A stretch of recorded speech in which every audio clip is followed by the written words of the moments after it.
আরজি করে সরাসরি চলে যাবো, আমাদের প্রতিনিধি দেবাশিস রয়েছেন আমাদের সঙ্গে, কারণ আরজি করেও সকাল থেকে সিবিআই আধিকারিকরা রয়েছেন।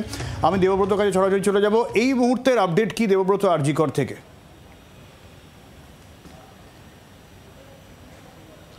দেখো, এই মুহূর্তে একাডেমিক যে বিল্ডিং রয়েছে, অর্থাৎ আমি যেখানে দাঁড়িয়ে রয়েছি তার ঠিক পিছনেই এই একাডেমিক বিল্ডিং, এবং এই একাডেমিক বিল্ডিংয়ে সিবিআই আধিকারিকরা তারা এখন রয়েছেন এবং তারা জিজ্ঞাসাবাদ করছেন। কলেজের কয়েকজন আধিকারিক রয়েছেন এবং কিছুক্ষণ আগেই এখানে এই আরজি করে একজন ক্যান্টিন চালাতেন, একজন কেয়ারটেকার শশী, তাকেও ডেকে পাঠানো হয়। সেই শশী নামে এক ব্যক্তিকে ডেকে পাঠানো হয়, জিজ্ঞাসাবাদ করা হচ্ছে। তবে অ্যাডমিন বিল্ডিং থেকে যখন এই একাডেমিক বিল্ডিংয়ে আসেন তখন সিবিআই আধিকারিকরা এক আধিকারিক তিনি যেটা জানান সাংবাদিকদের প্রশ্নের উত্তরে, যা সাংবাদিকরা প্রশ্ন করেছিলেন, আমরা প্রশ্ন করেছিলাম যে এভিডেন্স কুছ মিলা হয়, তখন সেই প্রশ্নের উত্তরে এক সিবিআই আধিকারিক বলেছিলেন যে বহুত কুছ হ্যাঁ, বহুত কুছ হ্যাঁ। আমি দেবব্রত তোমাকে একটু থামাচ্ছি, আমি একটু যে আধিকারিকের কথা দেবব্রত বললো, ঠিক বেরোবার সময় মানে এক বিল্ডিং থেকে এক বিল্ডিংয়ে যাওয়ার সময় যখন প্রশ্ন করা হয়েছিল ঠিক কি বললেন তিনি, শোনাবো আপনাদের।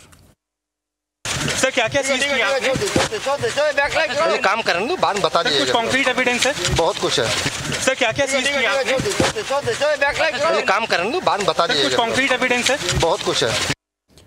দেবব্রত, কংক্রিট এভিডেন্স আছে কিনা তার প্রশ্নে বহুত কুছ হ্যায় এমনই উত্তর সিবিআই আধিকারিকের।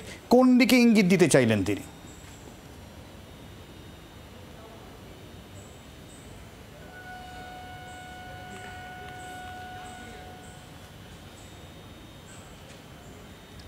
দেবব্রত, বোধহয় দেবব্রতর সঙ্গে যোগাযোগ বিচ্ছিন্ন হয়ে গেছে। আমরা আবার দেবব্রতর কাছে আসবো, নিঃসন্দেহে এই উত্তরটা খুঁজবো যে কি বলতে চাইলেন। হ্যাঁ দেবব্রত, বলো বলো বলো, শুনতে পাচ্ছি। হ্যাঁ বলো বলো।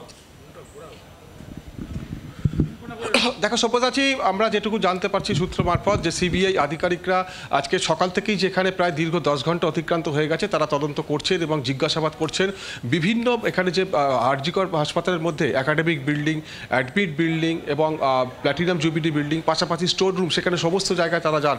এবং আজকে কিছুক্ষণ আগে যে সিবিআই আধিকারিক যেটা বললেন যে বহুত কুছ হ্যায় এভিডেন্স, এটা কিন্তু অত্যন্ত তাৎপর্যপূর্ণ এবং তারা বেশ কিছু জিনিসপত্র তথ্য তারা বাজেয়াপ্ত করেছেন এমনটা আমরা জানতে পারছি। এবং এর পাশাপাশি কম্পিউটারে কিছু হার্ড ডিস্ক সেগুলো বাজেয়াপ্ত করার একটা প্রক্রিয়া চলছে এমনটাই সূত্র মারফত জানতে পারছি। অর্থাৎ যে আর্থিক কেলেঙ্কারির বা আর্থিক তছরুপের যে বিভিন্ন যে দুর্নীতির যে অভিযোগ উঠেছিল সেই দিকে তদন্তের গতি প্রকৃতি কিন্তু বেশ কিছুটা হলেও এগিয়েছে এমনটাই আমরা সূত্র মারফত জানতে পারছি। এখনও পর্যন্ত সিবিআই আধিকারিকরা তারা রয়েছেন এখানে, তারা তদন্ত করছেন, জিজ্ঞাসাবাদ করছেন, কলেজের কয়েকজন আধিকারিকও রয়েছেন এবং একাডেমিক বিল্ডিংয়ে এখনও পর্যন্ত তারা রয়েছেন। এছাড়াও প্লাটিনাম জুবিলি যে বিল্ডিং রয়েছেন সেখানেও দুজন আধিকারিক রয়েছেন এবং সমস্ত বিষয়টি তারা খতিয়ে দেখছেন এবং এখান থেকে আরও বেশ কিছু গুরুত্বপূর্ণ তথ্য পাওয়া যেতে পারে এমনটাই জানা যাচ্ছে। বাংলার আওয়াজ, বাঙালির আবেগ, জি 24 ঘন্টা।